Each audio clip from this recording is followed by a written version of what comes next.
KPCC അധ്യക്ഷൻ K സുധാകരനെ ഈ മാസം 21 വരെ അറസ്റ്റ് ചെയ്യരുതെന്ന് ഹൈക്കോടതി. സുധാകരൻ നൽകിയ മുൻകൂർ ജാമ്യാപേക്ഷ ബുധനാഴ്ച വീണ്ടും പരിഗണിക്കും. ചോദ്യം ചെയ്യലിനായി 23-ന് ഹാജരാകണമെന്നാവശ്യപ്പെട്ട് ക്രൈംബ്രാഞ്ച് സുധാകരന് നോട്ടീസ് നൽകിയിട്ടുണ്ട്.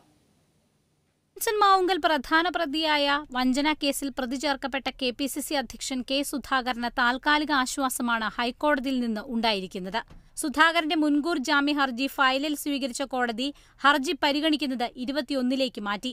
മുൻകൂർ ജാമ്യ ഹർജിയിൽ വിശദീകരണം നൽകാൻ സർക്കാർ സമയം ആവശ്യപ്പെട്ടിട്ടുണ്ട്. ഇതിനെ തുടർന്നാണ് അതുവരെ കടുത്ത നടപടികൾ ഉണ്ടാകരുതെന്ന് കോടതി നിർദ്ദേശിച്ചത്. കെപിസിസി പ്രസിഡന്റിനെ കേസിൽ പ്രതി ചേർത്തത് രാഷ്ട്രീയ പ്രേരിതമാണെന്ന് സുധാകരന് വേണ്ടി ഹാജരായ മുതിർന്ന അഭിഭാഷകൻ എസ് ശ്രീകുമാർ ചൂണ്ടിക്കാട്ടി. 23-ാം തീയതി ചോദ്യം ചെയ്യലിന് ഹാജരാകാനാണ് കെ സുധാകരന് ക്രൈംബ്രാഞ്ച് നോട്ടീസ് നൽകിയിരിക്കുന്നത്. ഇത് 2ാം തവണയാണ് നോട്ടീസ് നൽകിയത്.